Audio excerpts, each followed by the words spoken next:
Hi, friends. It's your old pal Papa Dale here once again with another episode of Christ versus Culture. Today's episode title is Information! Huge Discovery! Well, this is just one of literally hundreds of topics that are being covered under the general heading of Christ versus Culture. And that heading is based on 1 John 2:15, which says, "Love not the world, neither the things that are in the world. If any man loves the world, the love of the Father is not in him." And what that means, of course, is Jesus Christ must be the highest priority over and above anything else in your life. Jesus Christ. You came into this world alone, all by yourself. You go out of this world alone, all by yourself.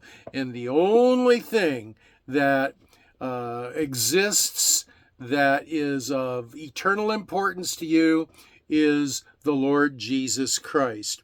So, there are two purposes for recording these videos. One, to provide a body of content to the Christian community today, and two, to provide a legacy of content for people who are left behind after the rapture. Well, who am I? I'm Papa Dale, and I'm a retired pastor, teacher, theologian, evangelist, chaplain. I've done a lot of things in over 50 years of service to the Lord Jesus Christ. And including even supporting myself by being a businessman, owned multiple businesses and ran multiple businesses for other people, all during my career and my life. So, what's important is that you know a little bit about anyone who says they're going to teach us something about the Bible. Why? Because the Bible tells us that there will be many false teachers that will arise in the end times. And so I've left a video that tells a little bit about my education, the schools that I went to, churches that I served in, my family life. So you can kind of get a feel a little bit about what I'm all about from that. But the most important thing for you to know about any Bible teacher is this. Is what they teach consistent and congruent with the Word of God? It must be, or they're likely not a true Bible teacher. So here we go. We're going to talk about a topic that is all the rage in secular discovery and in science, and that is information. The huge discovery about information. Among the greatest discoveries ever made by human beings is this. Information is what drives everything. Sounds kind of anticlimactic, right?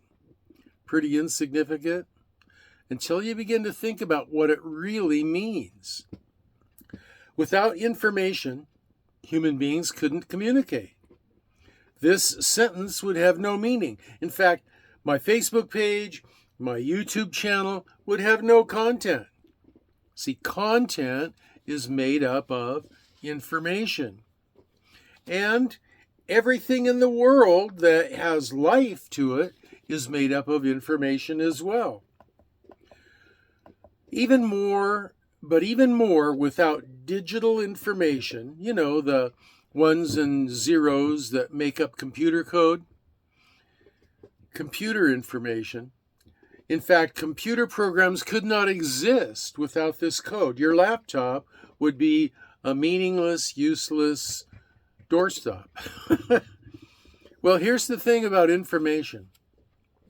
Any kind of information from any source about any subject is always generated from an intelligent source. Now think about that.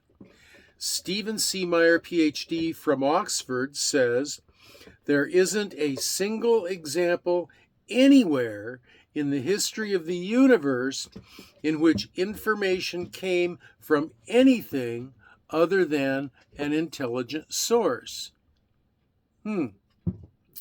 Wow. Oh, wait, big deal. We already know.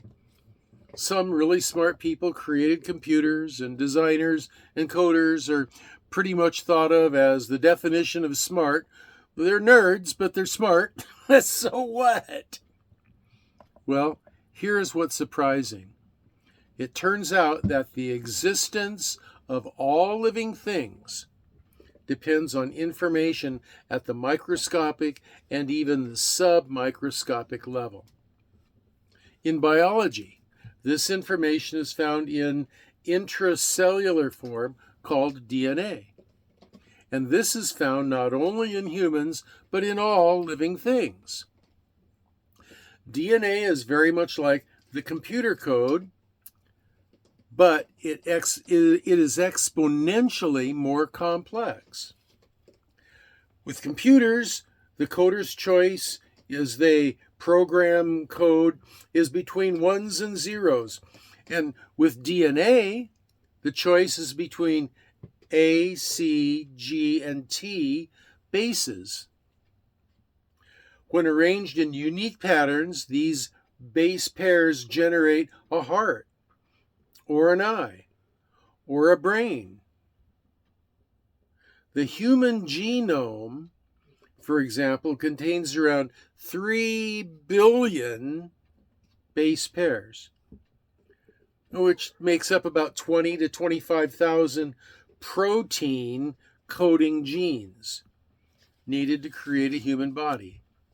Many of these require simultaneous functionality with other proteins in order to work properly. In other words, you can't just have this random mutation happen and then later on this random mutation happen, because in order for the organ or the functionality to work, they both had to happen at exactly the same time. And that just doesn't happen by random chance. They simply will not work right unless they perform in synchronized, interrelated action, meaning this: neither can any biological entity depend on them, including humans. So, since information can only come from intelligence, and since the information within DNA is the necessary building block of humanity, here's the question: where did DNA come from?